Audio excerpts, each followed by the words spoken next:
French Bulldogs are probably one of the most popular dog breeds to own right now. And for good reason. They're adorable looking, great with families, good with other dogs, small, and at the right price, a status indicator. But here's the million-dollar question. Are these adorable little squishy faces worth the price these dogs are paying for in health issues? In this video, we're digging deep into the truth behind why French Bulldogs are so popular, why we love them so much, and the ethical controversies behind their rise to fame. Plus, I'll share a story with you on how this breed is being saved.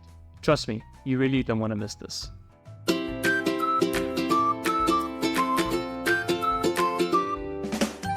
Hello everyone, and welcome to Zoomies. Today we're tackling a breed that has skyrocketed in popularity, the French Bulldog. We'll look at the good, the bad, and the downright ugly when it comes to their health. And if you've been thinking about getting one, you need to stay until the end because I'll reveal some key tips on how to find responsible breeders who are working to improve this breed's future. Now before we dive in, tell me down in the comments, do you already own a French Bulldog or are you considering getting one? I'd love to hear your thoughts and experiences with this breed. Personally, they're one of my top 3 favorite patients to see at the clinic. So let's start with why French Bulldogs are all over your Instagram and TikTok feed. These little pups have exploded in popularity over the past few years, with celebrities like Lady Gaga, Leonardo DiCaprio, and the Beckhams all owning at least one. And according to the American Kennel Club, they're currently the most popular dog breed in the United States for 2 consecutive years, even more than the Labrador and Golden Retriever. But why exactly? It's simple. French Bulldogs are compact, playful, and extremely adaptable. They can live both in small apartments as well as large homes, which makes them perfect for urban dwellers. And of course, the major contributing factor would be their little face. Their big, round eyes and their little bat-like ears give them that look that's both quirky and super loving. Frenchies that I almost always see love coming into the clinic. They're super easy to work with, they're not aggressive, and they're just an all-round pleasure to have around. But they have been known to be quite hard-headed sometimes.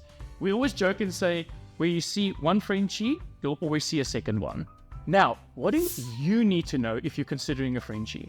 Well, despite their stubborn nature, they're affectionate and great companions. They don't need tons of exercise, making them ideal for people with a more laid-back lifestyle. Plus, they're good with kids and other pets. They check a lot of boxes as the ideal family dog for a lot of people. I want you to raise your hands in the comments if you've ever been charmed by their goofy antics or their super affectionate behavior. Once you own a Frenchie, you'll always want another. Am I right? But here's where things start to get a little tricky. French Bulldogs might be adorable, but their distinctive features come with a heavy cost. French Bulldogs fall into the category of brachycephalic dogs. Those are the short, flat faces. According to the RSPCA, the Kennel Club, and my own experience, these facial structures actually lead to a condition called brachycephalic obstructive airway syndrome, or BOAS for short, which can make a simple task like breathing a daily and constant struggle for these little guys. Imagine struggling with something as easy as breathing. But the problems don't really stop there. Their short, stocky builds can also lead to spinal deformities, something known as hemivertebrae, and they are prone to spinal disc issues. And let's not even forget about hip dysplasia. It's like an abnormal formation of the hip socket that's really common in this breed. One of your go-to veterinary libraries, like MSD Veterinary Manual, notes that these conditions can lead to lifelong discomfort and mobility issues for these patients. But unfortunately, the popularity, and the subsequent price tags of French Bulldogs has also fueled unethical and substandard breeding practices. Puppy mills are a huge problem. They're often prioritizing profit over the dog's health, and this leads to dogs with even more exaggerated features and worsening health issues. The Kennel Club itself acknowledges that the current breed standards could be contributing to these problems, which may be pushing some breeders to favor looks over health. I don't even want to get started on the amount of inbreeding that is happening with this breed. That is probably one of the major factors resulting in so many health issues and congenital deformities that we see in these amazing little guys. So now what ends up happening are that families looking for French Bulldogs and are under-preparing for potential health issues. then these dogs repeatedly need to visit the vet clinic for itchy skins, ear issues, breathing issues, mobility problems, and the list just goes on, and these bills start increasing and the owners end up spending thousands more than anticipated. This frustration of pet owners now manifests as conflict between owners and vets, where you have owners complaining about vet prices and greed, while you have vets complaining about pet owners not being prepared for owning such pets.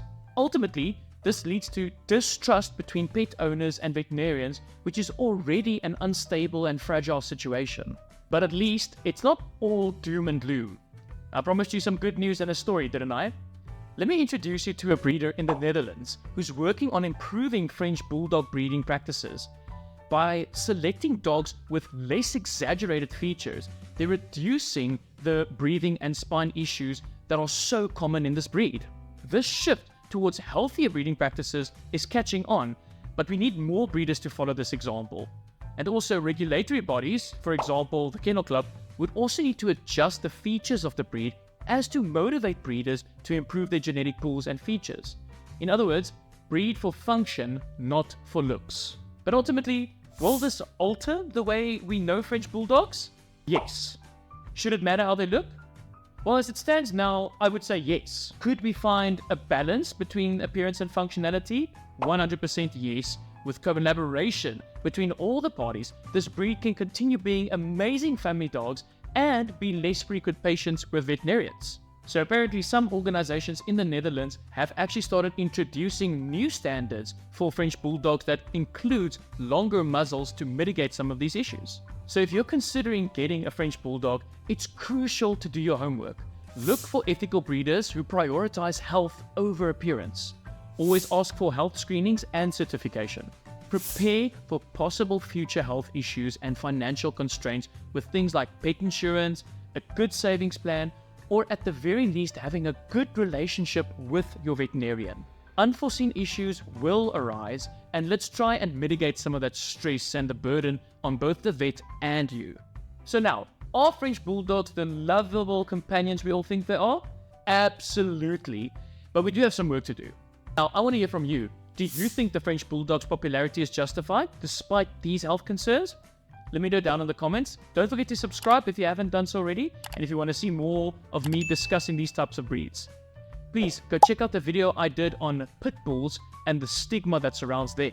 If you found this video helpful, please hit the like button and maybe just share it with a fellow dog lover. If you're new here, consider subscribing so you never miss an episode. Thanks for watching, and until next time, cheers.